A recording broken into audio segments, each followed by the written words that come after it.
Bonjour à toutes et à tous, voici l'info de ce 14 février. L'actualité est marquée par cette coupure de courant massive dans le nord-ouest vendéen, peu avant 10 heures. Plus de 108 000 clients, selon Enedis, ont été privés d'électricité après un incident sur un poste électrique de Soulan. Saint-Hilaire, Saint-Jean-de-Mont, Bazauges, Empaillé ou encore Challans, Saint-Urbain et La Roche-sur-Yon sont touchés. Des équipes d'Enedis se sont affairées toute la matinée pour réparer la panne. La préfecture a de son côté activé le centre opérationnel départemental pour suivre l'évolution de la situation. À midi, la totalité des foyers a récupéré son approvisionnement d'après RTE Ouest. Dans l'actualité également, depuis quelques semaines, les professionnels de santé alertent sur une pénurie grandissante d'amoxicilline et de paracétamol. Pour répondre à cette crise, l'ARS accorde des dérogations à certaines officines pour créer ces médicaments. Au total, une cinquantaine de pharmacies en produisent, dont une en Vendée, à Luçon, où la pharmacie des Acacias a créé des gélules d'amoxicilline pédiatrique. Aujourd'hui, sa production est envoyée un peu partout en France. Cyril Guillet. Alors là, j'utilise de l'amoxicilline. Et donc, on va fabriquer des gélules pédiatriques dosées à 500 mg. Tous les matins, 2 voire 3 préparatrices en pharmacie s'affairent pour produire de l'amoxicilline pédiatrique. Depuis le début du mois de janvier, la demande est très forte et le carnet de commandes ne désemplit pas. Ça, c'est nos fiches de fabrication. Donc là, ce sont toutes les pots de 15 gélules qu'on doit envoyer. Nous recevons en fait des demandes tous les jours et en grosse quantité. Donc voilà, on s'est organisé justement pour pouvoir répondre à cette demande et on a augmenté le nombre de personnel au préparatoire. Cette officine fournit 200 pharmacies, toutes implantées dans la région des Pays de la Loire, mais depuis le début du mois de février, la demande est nationale. Chaque jour, ce sont entre 1000 et 1500 gélules d'amoxicilline qui sortent de ce laboratoire. C'était une volonté de notre part en fait de produire de l'amoxicilline. On a un contexte de pénurie nationale et on voulait compenser ça. C'était pas possible pour nous de laisser des enfants sans antibiotiques. On colle une étiquette sur le pot.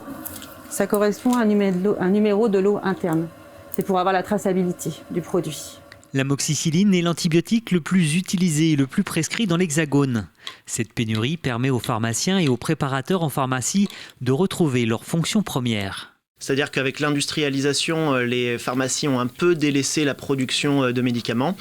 Et maintenant, on est face en fait à une délocalisation des sites de production en Chine, en Inde. Et on crée justement des situations complexes comme actuellement. Et donc ce type de préparatoire permet de compenser ces pénuries. Cette pharmacie est la seule en Vendée à avoir le droit de préparer ces gélules d'amoxicilline. Actuellement, dans le pays, 50 autres officines ont été mandatées pour réaliser ce type de préparation. À noter que la France comptabilise aujourd'hui 22 000 pharmacies sur le territoire. Hier, Gérald Darmanin s'est rendu à Bois-de-Séné. Le ministre de l'Intérieur venait évoquer l'implantation de 3 nouvelles brigades de gendarmerie dans le département. 6 villes se sont portées candidates, Bois-de-Séné donc, mais aussi Némy, La Chaise-le-Vicomte, Benay, Les Épaisses ou encore la Bruffière. Pour rappel, Gérald Darmanin prévoit de créer 200 nouvelles brigades fixes ou mobiles d'ici 5 ans en France. J'étais venu avec 2 brigades et puis à la demande des élus qui m'ont interpellé et par compréhension aussi de la difficulté d'une augmentation de population très importante qui est à la fois un magnifique dynamisme pour la Vendée mais qui pose des problèmes. Voilà, nous allons mettre 3 brigades de gendarmerie ici dans ce département. J'annoncerai au mois de mai, au mois de juin pour l'ensemble d'ailleurs de la France et pour la Vendée bien sûr les lieux d'implantation de ces brigades. En bref, les obsèques de Jean-Marie Chaudet sont prévues demain, 10h30, à l'église de Longeville-sur-Mer. Le chef d'orchestre et maître de chœur s'est éteint vendredi à l'âge de 79 ans. Il a notamment dirigé la chorale de Montaigu, le Grand Chœur des Herbiers, et a créé en 2009 le Festival de la Voix. Culture, toujours avec les Compagnons du Théâtre de Luçon. L'association s'apprête à fêter ses 100 ans d'existence et pour ce faire, les bénévoles organisent une exposition gratuite pour découvrir les affiches et de vieilles photos de la troupe. Les comédiens proposeront également 2 pièces sur 2 week-ends, du 24 au 26 février et du 3 au 6 mars. Retour sur cette belle histoire dans ce reportage de Colline Davy. Ah ben mais c'est qu'attention, mais c'est que moi je suis écolo, je gauche pas l'eau, hein. Dernière répétition avant de fêter un siècle d'existence. Cela fait 100 ans que les compagnons font du théâtre, ou presque. On a l'affiche de 1923 qui, à l'époque, parlait d'une soirée récréative et qui était organisée par la paroisse de l'époque. Ça a continué un peu sous cette forme et puis petit à petit ça a pris un petit peu l'allure de séances de variété puis de théâtre. Il y a eu 2 grandes pauses dans l'histoire, il y en a une pour la guerre de 39-45 et puis une pour la guerre du Covid. Et pour faire honneur à cette grande histoire, rien de tel que de s'en inspirer pour la programmation avec notamment l'ours. C'est un clin d'œil puisque cette pièce a été jouée en 1963. Par des compagnons chevronnés et ils avaient reçu au Sable d'Olonne lors d'un concours interrégional, je crois, de troupes de théâtre amateurs, le premier prix pour cette pièce. Cette courte pièce sera suivie d'une soirée musicale car le théâtre de Luçon, ce n'est pas seulement du théâtre. Des compagnons est né Train de vie il y a 12 ans. L'association revient donc fêter cet anniversaire en toute logique.